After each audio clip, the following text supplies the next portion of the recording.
নবী আলাইহিস সালাতু ওয়াসসালাম বলেন ঠিক আছে চলো জিহাদের ময়দানে যাই। পয়গম্বর আলাইহিস সালাতু ওয়াসসালাম এইবার জিহাদের ময়দানের দিকে রওনা হইলেন। আবু লুবাবা আনসারী রাদিয়াল্লাহু তাআলা আনহু, নবী আকরাম সাল্লাল্লাহু আলাইহি ওয়াসাল্লাম, আলী রাদিয়াল্লাহু তাআলা আনহু, দুইজন তিনজন একটা উটের উপর আরোহণ করেছেন। আল্লাহর নবী একবার নামেন আর পয়গম্বর উটের লাগাম ধরে টানেন। একবার আবু লুবাবা নিচে নামেন, উনি উটের লাগাম ধরে টানেন। একবার আলী নিচে নামেন, উনি উটের লাগাম ধরে টানেন। মানে একটা উটের উপর সব সময় তিনজন থাকেন না, দুইজন থাকেন, কোন সময় একজন থাকেন। আবু লুবাবা আনসারী আলী রাদিয়াল্লাহু তাআলা আনহু বলেন, আল্লাহর নবী গো, আপনাকে উটের উপর থেকে নামতে হবে না, আমরা পালাক্রমে নামবো, আপনি বসে থাকেন, আপনাকে আমরা কষ্ট দিতে চাই না। আল্লাহর হাবিব বলেন, সাহাবীরা রে আমার, আমি বুঝতে পেরেছি তোমাদের অন্তরে আমার মহব্বত আছে, কিন্তু আল্লাহর রাস্তায় তোমরা জিহাদের ময়দানে যাচ্ছ, যাওয়ার সময় তোমরা হেঁটে হেঁটে যাবে, কষ্ট করে যাবে, তোমাদের সওয়াব বেশি হবে আর আমার সওয়াব কম হবে, এটা আমি কোনোভাবেই বরদাস্ত করতে পারি না। সুবহানাল্লাহ। আল্লাহর নবী বলেন, প্রত্যেকেই চলো, আমিও চললাম, আমিও হাঁটবো, তোমরাও হাঁটবে। ও ভাইয়েরা আমার, কি বোঝা যাচ্ছে নবী আলাইহিস সালাতু ওয়াসসালামের সাহাবায়ে কেরাম নবীর জন্য জান দিতে প্রস্তুত কিনা? আরো জোরে বলেন, আরো জোরে বলেন, আরো জোরে বলেন। পয়গম্বর আলাইহিস সালাতু ওয়াসসালামের সাহাবায়ে কেরাম নবী যা তাদের কাছ থেকে ইসলামের জন্য নিয়ে যাবেন, ওইটা তাদের কাছে উত্তম, ওইটার চাইতেও যা নবী আলাইহিস সালাতু ওয়াসসালাম তাদের জন্য রেখে যাবেন। ও ভাই আমার, ওই জায়গার মধ্যে পয়গম্বর আলাইহিস সালাতু ওয়াসসালাম বলেন, সাহাবীরা আমার, তোমরা কুরবানি করে নাও। আল্লাহর পয়গম্বর আলাইহিস সালাতু ওয়াসসালামের সাহাবায়ে কেরাম কথাটা যেন কেমন মনে হইল, পয়গম্বর আলাইহিস সালাতু ওয়াসসালামের সাহাবায়ে কেরামের কানে যেন ঢুকলো না। এরা যেন কিং কর্তব্য বিমূঢ় হয়ে গেছেন, বদিরের মতো হয়ে গেছেন। আরে নবী আলাইহিস সালাতু ওয়াসসালাম কি বলছেন এরা যেন শুনতেই পারে নাই।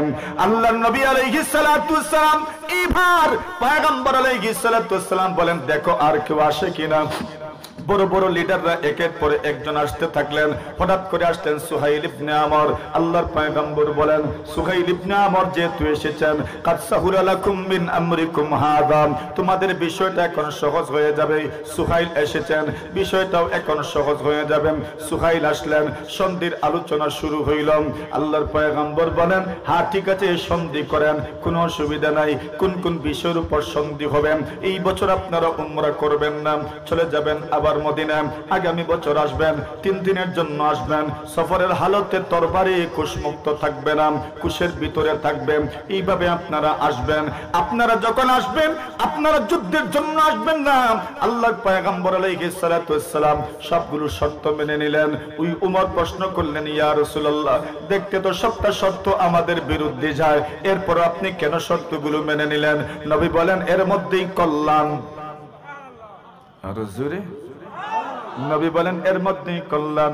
উমর তো এমনিতেই গরম, উমরের মনে মনে, আরে ইসলামের জন্য যদি যুদ্ধ করতে হয়, একা যুদ্ধ করতে রাজি আছি, ঠিক না বে ঠিক? উমরের তো এমন ধারণা। উমর রাদিয়াল্লাহু তাআলা আবু বকরকে গিয়ে বলেন, ও আবু বকর, নবীজি সবগুলো মেনে নিলেন। আবু বকর বলেন, এর মধ্যেই কল্যাণ। জোরে বলেন। নবীজির যেই জবাব, আবু বকর সিদ্দিক রাদিয়াল্লাহু তাআলা সেই জবাব। এবার সন্ধি লেখা হবে। আল্লাহর নবী বলেন, আলী তুমি সন্ধি লিখো, লেখকের দায়িত্ব তুমি পালন করো। আলী সন্ধি লিখবেন। কি লিখবেন, কেমনে শুরু করবেন? পয়গম্বর শিখায়া দিলেন, লেখন, হাদা মা কাদা আলাইহি মুহাম্মদ ইবনে মুহাম্মাদুর রাসূলুল্লাহ ওয়া কুরাইশ। আল্লাহর পয়গম্বর বলেন, লিখো, এটা এমন একটা সন্ধি, যেই সন্ধি মুহাম্মদুর রাসূলুল্লাহ সাল্লাল্লাহু আলাইহি ওয়াসাল্লাম এবং কুরাইশের মধ্যে সম্পাদন হয়েছে। আল্লাহু আকবার। এমনিতেই কুরাইশের পক্ষ থেকে বলা হয়, ওগো মুহাম্মদ, এইভাবে লেখা যাবে না। কেন এইভাবে লেখা যাবে না? আপনাকে রাসূলুল্লাহ মানলে তো আর কোনো ঝগড়া নাই, আর কোনো বিবাদ নাই, আর কোনো ধরনের প্রতিবন্ধকতা নাই। আপনাকে তো আমরা রাসূলুল্লাহ মানি না। আল্লাহর হাবিব বলেন, নম্র কণ্ঠে বলেন, এরে কুরাইশরা শোনো, এরে আমার পরিবারের মানুষেরা শোনো, এরে আমার গোষ্ঠীর মানুষেরা শোনো, তোমরা মানলেও আমি রাসূল, না মানলেও আমি।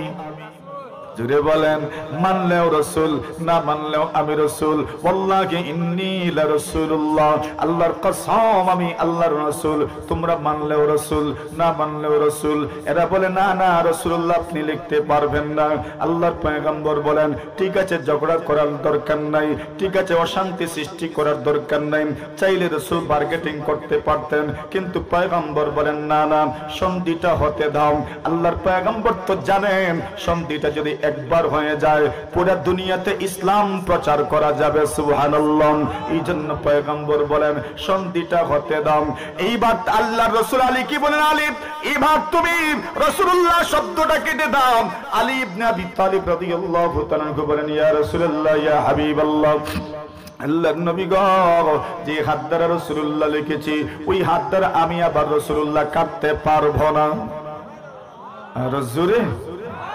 আরো জোরে চিৎকার করে বলেন সুবহানাল্লাহ ইয়া রাসূলুল্লাহ নিজের হাত দ্বারা রাসূলুল্লাহ লিখেছি আপনি তো সত্য রাসূল আল্লাহর রাসূল কাটবো কেন আমি কাটতে পারবো না আল্লাহর পয়গম্বর তো জানেন আরে সাহাবীদের আবেগ এটাই তো ভালোবাসা এটাই তো শ্রদ্ধা এটাই তো মমতা এটাকেই তো বলে প্যার এটাকেই বলে মহব্বত আল্লাহর নবীর সাহাবী আলী বলেন নবীজি আমি কাটতে পারবো না আল্লাহর পয়গম্বর বলেন আলী তুমি কোন জায়গায় রাসূলুল্লাহ লিখেছো আমাকে দেখায় দাও নবী নিজের হাতে কেটে দিলেন আল্লাহ পাক সাথে সাথে কোরআনে মাজিদের আয়াত নাজিল করে দিলেন মুহাম্মাদুর রাসূলুল্লাহ ওগো নবীজি মুহাম্মদ আল্লাহর রাসূল মক্কার কুরাইশরা ছোট্ট একটা সন্ধিনামার ভিতরে একটা কাগজের ভিতরে আপনার নামের পরে রাসূলুল্লাহ শব্দটাকে সহ্য করতে পারে নাই আমি আল্লাহ তাআলা শুধু কাগজের ভিতরে নয় এরা কাগজের ভিতর থেকে রাসূলুল্লাহ শব্দটা কাটতে আপনাকে বাধ্য করেছে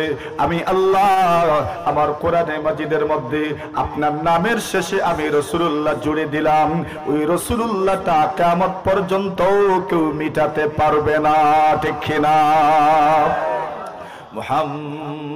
মুহাম্মাদুর রাসূলুল্লাহ মুহাম্মদ কার রাসূল জুড়ে বলেন আরে মুহাম্মদ আল্লাহর রাসূল আল্লাহ পরওয়ারদিগারে আলম কোরআনে মাজিদের মধ্যে প্রায় 4 জায়গায় মুহাম্মদ শব্দটা উল্লেখ করেছেন ওয়া মা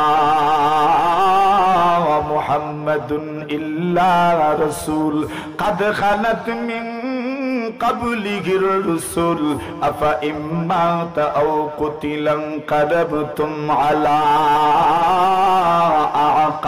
আকাবিকুম আল্লাহর পয়গম্বরের ব্যাপারে বলা হয় ওমা মুহাম্মাদুন ইল্লা রাসূল মুহাম্মদ তো শুধু রাসূলই কাদ খালাত মিন ক্বাবলিহির রাসূল ওনার আগে অনেক রাসূল দুনিয়া থেকে বিদায় হয়েছেন আফা ইম্মাতা আও কুতিলান কালাবতুম আলা আকাবিকুম এবার মুহাম্মদ যদি মারা যান যদি শহীদ হয়ে যান তাহলে কি তোমরা আবার বেঈমান হয়ে যাবেন এভাবে তো কোনোভাবে তোমাদের বেঈমানি মেনে নেওয়া যাবে না আরে মুহাম্মদ তো মারা যেতে পারেন আল্লাহ তো জিন্দা আছেন না নাই আরে জোরে বলেন আছেন না নাই আল্লাহর পয়গম্বর আলাইহিস সালাতু ওয়াসসালামের ইন্তেকালের দিন আবু বকর সিদ্দিক রাদিয়াল্লাহু তাআলা আনহু বলেন মান কানা ইয়াবুদু মুহাম্মাদান ফা ইন্নাহু আল্লাহ তাআবু আশিদ্দাউ আলাল কুফফার আল্লাহ সাহাবায়ে কেরামের প্রশংসা করেন জোরে বলেন সুবহানাল্লাহ আরে বলেন তো সাহাবায়ে কেরামের প্রশংসা কে করেছেন আরো জোরে সাহাবায়ে কেরামের প্রশংসা কে করলেন আল্লাহ করছেন আল্লাহ কি প্রশংসা করলেন আল্লাহ একটা প্রশংসা করলেন ওয়াল্লাযীনা মাআহু আশিদ্দাউ আলাল কুফফার গনে গনে রাখিয়েন আল্লাহ কি প্রশংসা করলেন আল্লাহ এক নম্বর প্রশংসা করলেন ওয়াল্লাযীনা মাআহু যারা মুহাম্মদের সঙ্গে ছিলেন যারা মুহাম্মদের সঙ্গীরা যারা মুহাম্মদের সাহাবায়ে কেরাম প্রশংসা করছেন আল্লাহ কোরআনে মাজিদের মধ্যে কোরআনে মাজিদ সত্য না মিথ্যা কতদিন পর্যন্ত থাকবো আরো জোরে কিয়ামত না আরো পরেও আরো জোরে বলেন আল্লাহর কোরআনের মধ্যে যত কথাবার্তা এটা কার কথা আরো জোরে বলেন কার কথা আল্লাহর কালাম আল্লাহ যেমন আল্লাহর শুরুও নাই শেষও নাই আল্লাহর কালামেরও শুরুও নাই শেষও নাই আল্লাহ পাক বলেন মুহাম্মাদুর রাসূলুল্লাহ ওয়াল্লাযীনা মাহু যারা মুহাম্মদের সঙ্গী যারা মুহাম্মদের সাথী যারা মুহাম্মদের সাহাবায়ে কেরাম যারা সাহাবে রাসূলুল্লাহ এদের এক নম্বর গুণ হইল আশিদ্দাউ ওয়াইলাল কুফার, বেঈমানের বিরুদ্ধে বড় কঠোর, নো কম্প্রোমাইজ, জীবন দিয়ে দেওয়া হবে, কিন্তু ইসলামের বিধিবিধানের ব্যাপারে কোনো সমঝোতা করা যাবে না, ঠিক কিনা? আশিদ্দা ওয়াইলাল কুফার, আল্লাহর পয়গম্বর আলাইহিস সালাতু ওয়াসসালামের সাহাবায়ে কেরামের প্রথম নম্বর গুণ হইল আশিদ্দা ওয়াইলাল কুফার, বেঈমানদের বিরুদ্ধে বড় কঠোরতা অবলম্বন করেন।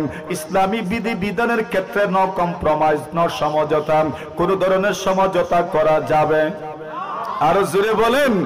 আরে তবেই তো সাহাবায়ে কেরাম সমঝোতা করেন নাই, তবেই তো আমাদের পর্যন্ত আল্লাহর দ্বীন সঠিকভাবে এসে পৌঁছেছে, ঠিক কিনা? এদের উপর ভরসা আছে, আমাদের আস্থা আছে, কথা বলেন ঠিক না ঠিক? নবী আলাইহিস সালাতু ওয়াসসালাম, আল্লাহ তাআলা নবীর সাহাবায়ে কেরামদের প্রশংসা করলেন, ওয়াল্লাযীনা মাহু, যারা নবীর সঙ্গে ছিলেন, এদের এক নম্বর গুণ হইল আশিদ্দা ওয়ালাল কুফার, বেঈমানদের বিরুদ্ধে বড় কঠোর। দুই নম্বর গুণ আল্লাহ বর্ণনা করেন রুহামা বাইনাহুম, পারস্পরিক এদের মিল মহব্বত আছে না নাই? আরো জোরে বলেন। কম না বেশি? বেশি বলতে তো কত ঘটনা বলা যাবে, কত উদাহরণ দেওয়া যাবে। রুহামা বাইনাহুম, এদের রহমতের অভাব নাই, সৌহার্দ্যপূর্ণ আচরণের অভাব নাই, এদের দিলের মধ্যে মহব্বত আছে। কি পরিমাণ রহমত! আল্লাহ বলেন আর রহমান, আল্লাহর নাম হইল রহমান। নবী আলাইহিস সালাতু ওয়াসসালামের গুণ হইল ওয়া মা আরসালনাকা ইল্লা রাহমাতাল লিল আলামিন, ওগো নবীজি আপনাকে দুনিয়াতে প্রেরণ করেছি পুরো বিশ্বের মানুষের জন্য রহমত স্বরূপ। আল্লাহর নবীর সবচেয়ে বড় সাহাবী আবু বকর সিদ্দিকের গুণ হইল আরহামু উম্মতি বি উম্মতি। পড়েন, এরপরে পড়েন আরহামু উম্মতি বি উম্মতি। আবু বকর আমার উম্মতের জন্য সবচেয়ে দয়ালু কে? আবু বকর সিদ্দিক রাদিয়াল্লাহু তাআলা আনহু। আল্লাহ রহমান, নবীর গুণ হইল ওয়া মা আরসালনাকা ইল্লা রাহমাতাল লিল আলামিন। আবু বকর সিদ্দিকের গুণ হইল আরহামু উম্মতি বি উম্মতি আবু বকর রুহামা বাইনাহুম। এবার আল্লাহ সাহাবায়ে কেরামের 3 নম্বর গুণ আল্লাহ তাআলা বর্ণনা করেন, তারা রুকআন সুজদা। ওগো নবীজি আপনি এদেরকে দেখবেন, এরা রুকুতে থাকবেন, সিজদার হালতে থাকবেন। আল্লাহ সাহাবায়ে কেরামের আমলের প্রশংসা করছেন, সুবহানাল্লাহ, জোরে বলেন। কি প্রশংসা করলেন আল্লাহ? তারাহুম, ওগো নবী আপনি দেখবেন এদেরকে রুকআন সুজদা, রুকুর অবস্থায়, সিজদার অবস্থায়, সুবহানাল্লাহ, জোরে বলেন। তাহলে আল্লাহ যেই জামাতের আমলের প্রশংসা করেছেন, এই জামাতের নাম আরো জোরে, আরো জোরে, এই জামাতের নাম হইল সাহাবা। এবার আপনার মনে প্রশ্ন জাগতে পারে, এরা আমল করছে মনে হয় দুনিয়ার মানুষ দেখানোর জন্য। আপনি যেমন আমল করেন, আমিও যেমন আমল করি, মানুষ দেখানোর জন্য, মানুষ শোনানোর জন্য। আল্লাহ বলেন না না না, সাহাবায়ে কেরামের আমল লোক দেখানোর জন্য নয়, মানুষ শোনানোর জন্য নয়। কিসের জন্য এরা আমল করেন? আল্লাহ তাদের আমলের গরজ বর্ণনা করেন, মাকসাদ বর্ণনা করেন। ইয়াবতাগুনা ফাদলাম মিনাল্লাহি ওয়া রিদওয়ানাম। সাহাবায়ে কেরামের আমলের উদ্দেশ্য কি? আমলের একমাত্র উদ্দেশ্য হলো এরা আল্লাহর অনুগ্রহ চায় এবং আল্লাহর সন্তুষ্টি অর্জন করতে চায়। জোরে বলেন সুবহানাল্লাহ। তাহলে সাহাবায়ে কেরামের আমল লোক দেখানোর জন্য, লোক দেখানোর জন্য, নাকি লোক শোনানোর জন্য, না আল্লাহকে খুশি করার জন্য? আরো জোরে বলেন। কারে খুশি করার জন্য? তাহলে ফলো করবেন কাকে? সাহাবায়ে কেরামকে। বলেন কাকে? আরো জোরে, আরো জোরে। ফলো করবেন কাকে? সাহাবায়ে কেরামকে। অনুসরণ করবে কাকে? সাহাবায়ে কেরামকে। অনুকরণ করবেন কাকে? সাহাবায়ে কেরামকে। আব্দুল্লাহ ইবনে মাসউদ রাদিয়াল্লাহু তাআলা আনহু বলেন, মান কানা মিনকুম মুস্তান্নান ফালইয়াস্তান্না বিমান কাদ মাত। আব্দুল্লাহ ইবনে মাসউদ বলেন, তোমাদের মধ্যে কেউ যদি কোনো মানুষকে অনুসরণ করতে চাও, কোনো মানুষকে যদি অনুকরণ করতে চাও, কোনো মানুষকে যদি সত্যের মাপকাঠি মনে করতে চাও, আল্লাহর রাসূলের সাহাবী আব্দুল্লাহ ইবনে মাসউদ বলেন, ফালইয়াস্তান্না বিমান কাদ মাত। যারা ঈমানের হালতে মৃত্যুবরণ করেছেন তাদের অনুসরণ করো, তাদেরকে ফলো করো, তাদেরকে অনুকরণ করো। এইবার আব্দুল্লাহ ইবনে মাসউদ আরেকটু ক্লিয়ার করলেন, এরা কারা? উলাইকা আসহাবু রাসূলিল্লাহ। এদের পরিচয় হইল এরা নবীজির সাহাবায়ে কেরাম। জোরে বলেন সুবহানাল্লাহ। এরা কারা? আরো জোরে কইন না। ওতে একটা জুড়ে হইলো নবীজির আরো জুড়ে। আরে একজনের মুখ বন্ধ থাকবে না, সবাই বলেন এরা কারা? নবীজির সাহাবায়ে কেরাম। এবার আব্দুল্লাহ ইবনে মাসউদ নবীর সাহাবায়ে কেরামের গুণ বর্ণনা করেন। কানু আফদাল হাদিহিল উম্মাহ, নবীর সাহাবায়ে কেরামের গুণ হইল আফদাল হাদিহিল উম্মাহ, এই উম্মতের সবচেয়ে উৎকৃষ্ট জামাতের নাম হলো সাহাবায়ে কেরামের জামাত। এই উম্মতের সবচেয়ে উত্তম, এই উম্মতের সবচেয়ে উত্তম জামাতের নাম সাহাবায়ে কেরামের জামাত। আল্লাহর নবীর সাহাবী বলেন আফদাল হাযিহিল উম্মাহ আবার রাহা কুলুবা, এদের অন্তর বড় পরিষ্কার, এদের অন্তরটা বড় পাক, এদের অন্তরটা বড় পবিত্র। জুড়ে বলেন সুবহানাল্লাহ। এদের অন্তরে কলুষতা নাই, এদের অন্তরে কোনো ধরনের কলুষতা নাই। আল্লাহ তাআলা কোরআনের মধ্যে যে সমস্ত অন্তর বলাদের প্রশংসা করেছেন, দালিকা যিকরা লিমান কানা লাহু কলব আও আলকাস সামআ ওয়া হুয়া শাহীদ। আল্লাহ বলেন ওয়াজা বিকলবিন মুনিব, কলবে মুনিব। আল্লাহ অন্য জায়গায় বলেন ইল্লা মান আতাল্লাহ বিকলবিন সালিম, কলবে সালিম। উভয় কলবের যেই কথা, সাহাবায়ে কেরামের অন্তরটা যেমন এমন, আকাল্লাহা তাকাল্লুফা, লৌকিকতা নাই, বনিতা নাই, কৃত্রিমতা নাই। আল্লাহর নবীর সাহাবী আব্দুল্লাহ ইবনে মাসউদ বলেন ওয়া আমাকাহা ইলমা, এদের চাইতে গভীর জ্ঞানের অধিকারী আর কেউ নাই। ঠিক না বেঠিক? আর জোরে বলেন। নবীর সাহাবায়ে কেরামের চাইতে গভীর জ্ঞানের অধিকারী আর কেউ নাই। সাহাবায়ে কেরামের গুণ নবীজি করলেন, সাহাবায়ে কেরাম করলেন। আল্লাহ তাআলা কোরআনে মাজিদের মধ্যে সাহাবায়ে কেরামের প্রশংসা করতে গিয়ে বলেন, আল্লাহ তাআলা বলেন রাদিয়াল্লাহু আনহুম ওয়া রাদু আন, আল্লাহ এদের উপর রাজি, আল্লাহও তাদের উপর রাজি, তারাও আল্লাহর উপর রাজি। আরো জোরে, আরো জোরে।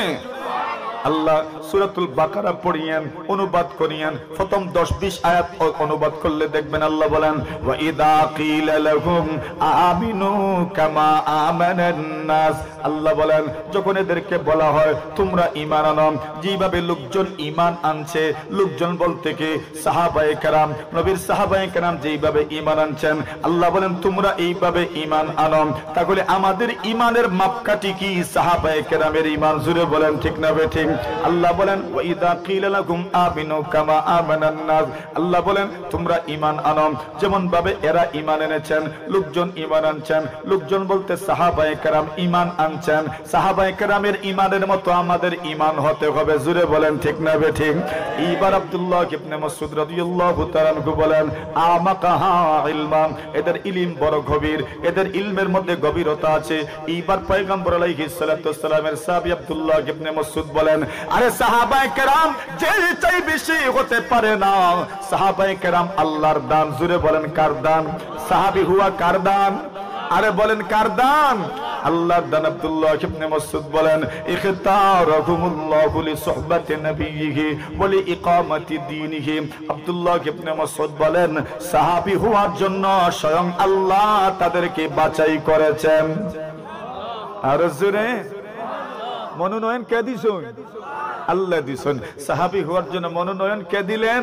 আল্লাহ।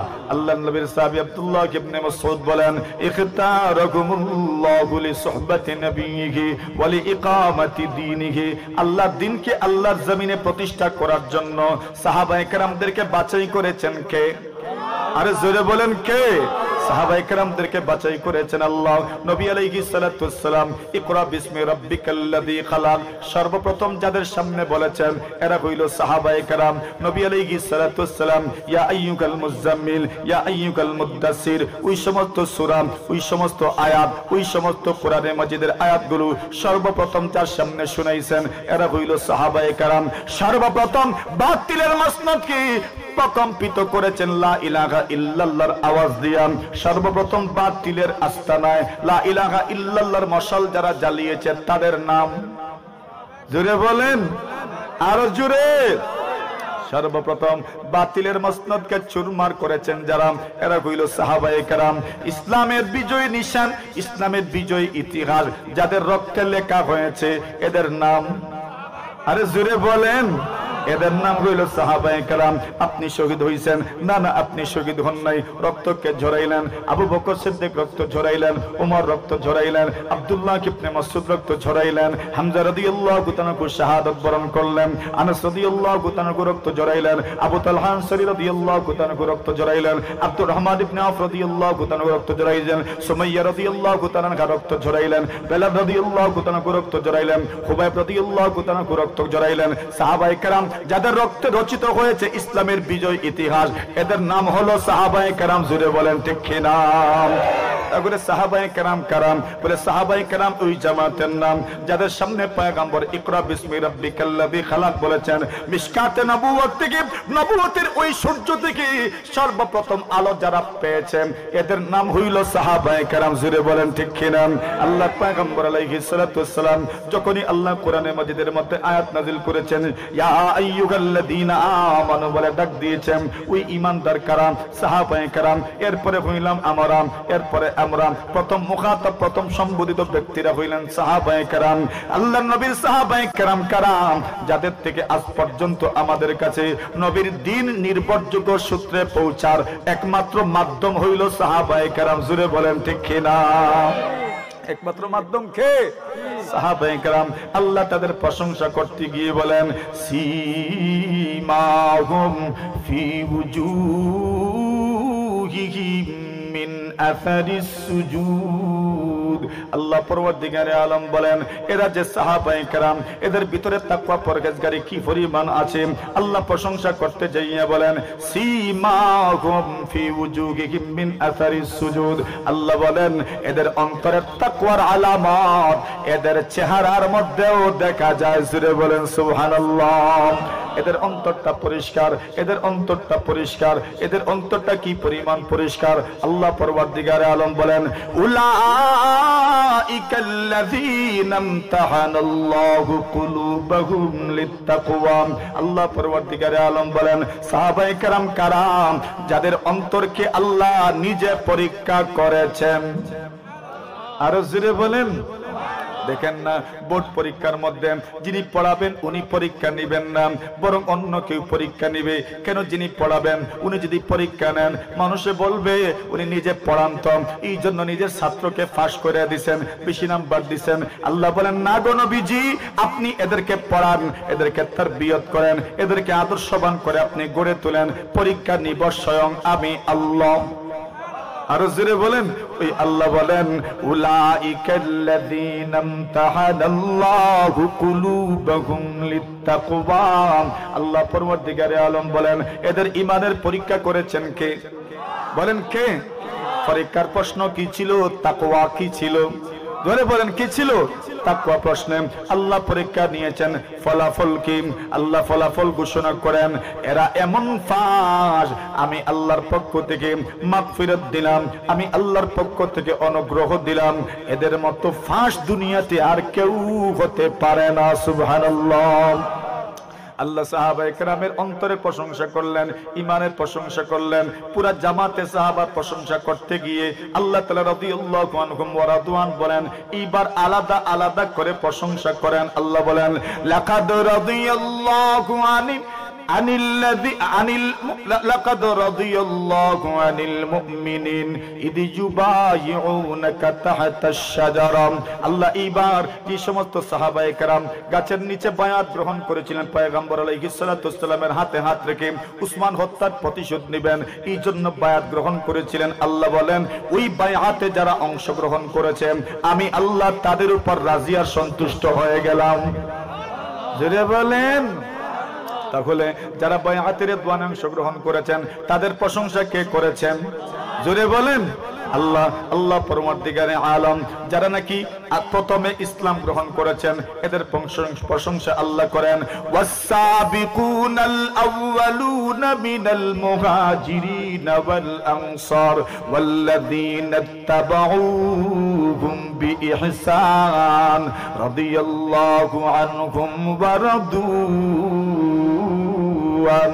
আল্লাহ প্রশংসা করতে গিয়ে বলেন আস-সাবিকুনাল আউয়ালুনা মিনাল মুহাজিরিন ওয়াল আনসার, সর্বপ্রথম ইসলাম কবুল করনেওয়ালা যারা মুহাজির এবং যারা আনসার, এর দ্বারা প্রমাণ হইল যারা কাদিমুল ইসলাম, যারা আগে ইসলাম কবুল করেছেন তাদের প্রশংসা কে করেছেন? জোরে বলেন। আচ্ছা, শুধু তাদেরই প্রশংসা নয়, আল্লাহ বলেন যারা ফাতহে মক্কার আগে, মক্কা বিজয়ের আগে ঈমান এনেছে আল্লাহ তাদেরও প্রশংসা করেছেন, যারা মক্কা বিজয়ের পরে ঈমান এনেছে তাদেরও প্রশংসা আল্লাহ তাআলা করেছেন, আলাদা আলাদা করে প্রশংসা করেন। আল্লাহ বলেন ওগো নবীজি আমি এদের প্রশংসা করলাম। প্রশংসা বাণী আল্লাহ তাআলার কোরআনে মাজিদের মধ্যে বর্ণিত আছে। আল্লাহর পয়গম্বর যারা বদর যুদ্ধে অংশগ্রহণ করেছে তাদের প্রশংসাও পয়গম্বর আলাদা করেছেন। জুড়ে বলেন সুবহানাল্লাহ।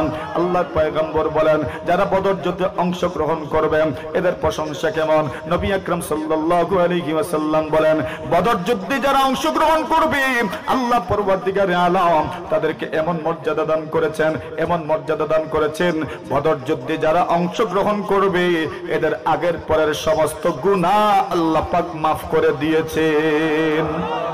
বদর যুদ্ধে যারা অংশগ্রহণ করবে এদের আগের পরে সব গুনাহ আল্লাহ মাফ করে দিয়েছেন। হযরত হাতিব ইবনে আবি বালতাআ রাদিয়াল্লাহু তাআলা আনহু একদিন মক্কা বিজয়ের আগে নবী আকরাম সাল্লাল্লাহু আলাইহি ওয়াসাল্লামের সাহাবী বদর যুদ্ধে অংশগ্রহণ করেছেন। হাতিব ইবনে আবি বালতাআ রাদিয়াল্লাহু তাআলা আনহু নবীজির মক্কা অভিযানের কথা একটা চিঠির মধ্যে তুলে ধরে মক্কার বড় বড় লিডারদের নামে চিঠি লিখেছেন। এই মক্কার লিডারেরা মুহাম্মদ তোমাদের উপর আক্রমণ করছেন, বড় একদল আপনার বাহিনী নিয়ে তোমাদের উপর আক্রমণ করার জন্য এসেছেন, তোমরা সতর্ক থাকো।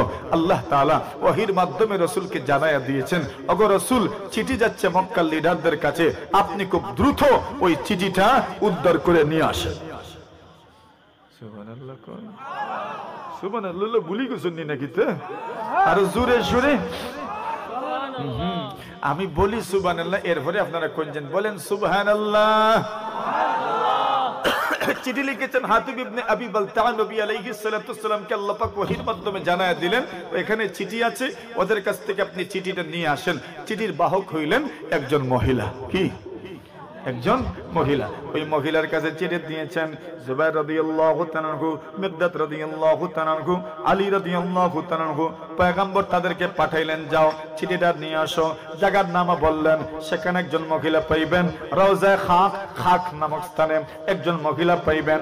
ওই মহিলার কাছে চিঠি আছে। ওনারা গেলেন, গিয়ে দেখলেন এখানে একজন মহিলা। আল্লাহর নবীর সাহাবী আলী ইবনে আবি তালিব বলেন ওগো ভালো ভালো চিঠিটা দাও আমাদের কাছে, আর না হয় আমরা তল্লাশি নিব। কি? চিঠি দাও আর নাই তল্লাশি দিব। মহিলা বলেন আমার কাছে তো কোনো চিঠি নাই, মা মাই কিতাবুন, আমার কাছে কোনো চিঠি নাই। ওনারা বলেন যা ভালোই ভালো চিঠিটা বের করে দেন, আর না হয় কিন্তু আমরা তল্লাশি নিব। একবারে তল্লাশির ক্ষেত্রে কোনো ধরনের ঘাটতি রাখবো না, পুরো তল্লাশি করব। আল্লাহর বান্দা শেষ পর্যন্ত ভয়ে চিঠিটা বাহির কইরা এখন ওনাদের হাতে হস্তান্তর করলো। নবী আকরাম সাল্লাল্লাহু আলাইহি ওয়াসাল্লামের কাছে চিঠি নিয়ে আসা হইল। আল্লাহ রাসূল সাল্লাল্লাহু আলাইহি ওয়াসাল্লাম বললেন মা হাদা ইয়া হাতিব, ও হাতিব ইবনে আবি বালতাআ এই চিঠিটা কি, তুমি কি লিখেছো? চিঠি খুলে দেখেন মিন হাতিব ইবনে আবি বালতাআ ইলা সানাদিদি কুরাইশ। হাতিব ইবনে আবি বালতার পক্ষ থেকে কুরাইশের বড় বড় লিডারদের কাছে চিঠি। ইন্না মুহাম্মাদান সাল্লাল্লাহু আলাইহি ওয়াসাল্লাম জাআকুম বিজাইশ ইয়াসিরু কাসাইল। হাতিব ইবনে আবি বালতা লিখেন এরা মক্কার লিডিং পারসন, এরা মক্কার হাই কমান্ড, মুহাম্মদ তোমাদের কাছে আসছেন বিশাল বাহিনী নিয়ে। আবার হাতিব ইবনে আবি বালতা লিখেন মুহাম্মদ যদি একা একা তোমাদের বিরুদ্ধে যুদ্ধের জন্য আসেন মুহাম্মদের বিজয় কেউ ঠেকাতে পারবে না। সুবহানাল্লাহ। এই কথা উনি চিঠির মধ্যে লিখে ফেলছেন। কিন্তু চিঠিটা আর মক্কার কুরাইশদের কাছে গেল না, অর্ধপথ থেকেই উদ্ধার করে নিয়ে আসা হলো। এইবার নবী আকরাম সাল্লাল্লাহু আলাইহি ওয়াসাল্লাম হাতিব ইবনে আবি বালতাকে জিজ্ঞাসা করলেন মা হাদা ইয়া হাতিব, এরে হাতিব এটা কি? হাতিব ইবনে আবি বালতা বলেন ইয়া রাসূলুল্লাহ লা তা'জাল আলাইয়া, আমার ব্যাপারে আপনি খুব জলদি কোনো ফয়সালা করিয়েন না, খুব দ্রুত আমার ব্যাপারে আপনি কোনো ফয়সালা করিয়েন না।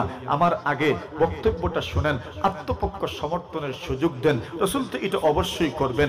বিচারের নিয়ম হইল আপনি অবশ্যই বিবাদীকে আত্মপক্ষ সমর্থনের সুযোগ দিবেন। উনি বলেন, ইয়া রাসূলুল্লাহ, এখানে যারা আছেন প্রত্যেকেরই আত্মীয় স্বজন কিছু না কিছু মক্কায় আছেন, কিন্তু মক্কাতে প্রত্যেকের আত্মীয় স্বজনরাও আছে। এরা তাদের আত্মীয় স্বজন যারা আছে এদেরকে সেভ করে রাখতে পারে, তাদের এই ক্ষমতা আছে।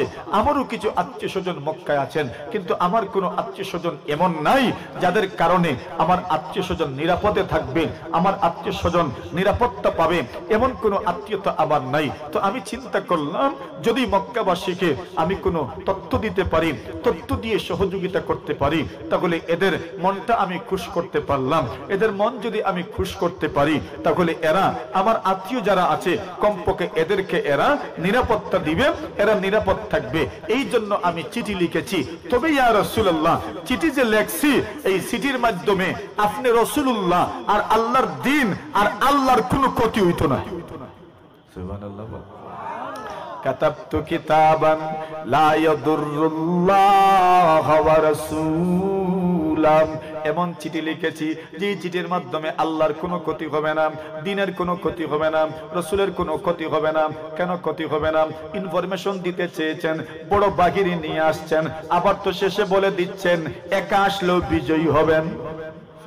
তাহলে বড় দল নিয়ে আসছেন, প্রস্তুতি নিলেই কি একা আসলেও তো আপনারা পারবেন না, রাসূল ওই বিজয়ী হইবেন। সুবহানাল্লাহ জুড়ে বলেন।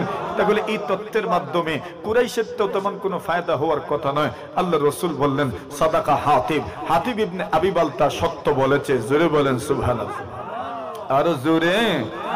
আল্লাহর নবী বলেন হাতিব সত্য বলেছেন। এত বড় গাদ্দারি করলেন, দেখতে দেখা গেল, কিন্তু এরপরেও পয়গম্বর আলাইহিস সালাতু ওয়াসসালাম মাফ করে দিলেন। কেন?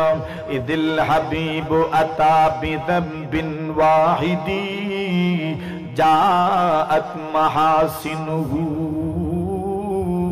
বিআলফি শাহীদি। আল্লাহর বান্দা বলেন, বন্ধু যদি কখনো ভুল করে ফেলে, তাহলে বন্ধুর হাজারো ভালো কাজ সুপারিশ করার জন্য দাঁড়াইয়া যায়। ঠিক না বে ঠিক? আরে বন্ধু একটা ভুল করতেও তো পারে, কিন্তু ওই বন্ধুর একটা ভুল আপনি ধরলে হবে না। তার শত শত অতীতে ভালো কাজ আছে, যেই ভালো কাজ তার পক্ষে দাঁড়াইয়া যায়। ঠিক না বে ঠিক? আল্লাহর নবী তার এই দাবি কবুল করে নিলেন। ইয়া রাসূলুল্লাহ, আমার ব্যাপারে আপনি খুব দ্রুত কোনো ফয়সালা নিয়েন না। রাসূল বলেন, হ্যাঁ সাদাকা হাতিব, হাতিব সত্য বলেছে। এখন গরম একজন আছেন তো, কে না তুই না আপনারা গরম কে? উমর তো গরম। উমর বলেন, ইয়া রাসূলুল্লাহ দানি আদরিব উনুকা হাদাল মুনাফিক। ইয়া রাসূলুল্লাহ, আমাকে দেন না, আমার হাওয়ালা করে দেন হাতিব ইবনে আবি বালতাকে, আমি তার মাথাটা উড়াইয়া দেই। কেন? ওই লোকটা কিভাবে চিঠি লিখলো মক্কার বেঈমানদের নামে। আল্লাহর রাসূল বলেন, ও মিয়া সাহেব, উমর সাহেব, আপনি কি জানেন? ওমা ইউদ্রিকা ইয়া উমর, উমর তোমার কি জানা আছে? ইন্নাহু মিন আহলি বাদর। হাতিব ইবনে আবি বালতা বদর যুদ্ধে অংশগ্রহণকারী সাহাবী, আর যারা বদর যুদ্ধে অংশগ্রহণ করেছে, লাআল্লাল্লাহ তাআলা আলা আহলি বদরিন ফাকালা ই'মালু মা শি'তুম ফাইন্নী ক্বাদ গফারতু লাকুম। আল্লাহর রাসূল বদর যুদ্ধে অংশগ্রহণকারী সাহাবীদের ব্যাপারে বলেছেন, মনে যা চায় করতে পারো, তোমাদের আঠার পরের সব গুনাহ মাফ করে দিন। রাসূল বলেন, তুমি কেন তাকে হত্যা করে ফেলবে? ও ভাই, কি বুঝা গেল? নবী আলাইহিস সালাতু ওয়াসসালামের সাহাবায়ে কেরাম এরাই তো সোনালী যুগের সোনার মানুষ। জোরে বলেন ঠিক কিনা? আরে কথা বলেন ঠিক কিনা? নবীর সাহাবীদের সমালোচনা করার মতো যোগ্যতা দুনিয়ার কোন মানুষের নাই। কথা বলেন ঠিক কিনা? দুনিয়ার কোন মানুষের নবীর সাহাবায়ে কেরামদের সমালোচনা করার মতো যোগ্যতা নাই। কেউ যদি করে, তাহলে তার মতো বাটপার দুনিয়াতে আর কেউ হতে পারে না। ঠিক কিনা? এজন্য নবীর সাহাবায়ে কেরাম যাদেরকে আল্লাহ পাক এত মর্যাদা দান করেছেন, যদি এরপরেও কেউ নবীর সাহাবীদের সমালোচনা করে, সে চরম পর্যায়ের জ্ঞান পাপী ছাড়া আর কিছু হতে পারে না। সে জ্ঞানী হতে পারে, কিন্তু জ্ঞান পাপী, তার মতো জ্ঞান পাপী দুনিয়াতে আর কেউ হতে পারে না। ঠিক কিনা? কেন? যার প্রশংসা স্বয়ং আল্লাহ করছেন, যাদের প্রশংসা আল্লাহ নিজে করছেন, মুহাম্মদুর রাসূলুল্লাহ ওয়াল্লাযীনা মাআহু আশিদ্দাউ আলাল কুফফার, নবীর সাহাবীদের প্রশংসা নিজে আল্লাহ করছেন, যারা আল্লাহ নবীর সাথে ছিল, যারা সাহাবায়ে কেরাম, আশিদ্দাউ আলাল কুফফার, বেঈমানদের বিরুদ্ধে কঠোর, রুহামাউ বাইনাহুম তারাহুম রুকআন সুজদা। আপনি এদের, আল্লাহ তাদের আমলের প্রশংসা করেছেন, এদেরকে রুকু করতে দেখবেন, সিজদা করতে দেখবেন। এদের আমল লোক দেখানোর জন্য নয়, লোক শোনানোর জন্য নয়। ইয়াবতাগুনা ফাদলাম মিনাল্লাহি ওয়া রিদওয়ানা, আল্লাহ বলছেন সীমাহুম ফি ওয়ুজুহিহিম মিন আসারিস সুজুদ। এদের চেহারার দিকে তাকাও, এদের চেহারার দিকে তাকাইলে তুমি দেখবা এদের চেহারার মধ্যে তাকওয়ার চিহ্ন আর আলামত আছে। জোরে বলেন ঠিক না বেঠিক? মেরে মুহতারাম হাজিরিন, এজন্য আলোচনা আর দীর্ঘায়িত করছি না, মেহমান আসছেন বয়ান করবেন। আজকের মতো আলোচনা এখানেই শেষ করছি। আল্লাহ তাআলা নবীর সাহাবায়ে কেরামের আজমত মহব্বত আমাদের অন্তরে দান করুন। সবাই বলেন আমিন। ওয়া আখিরু দাওয়ানা।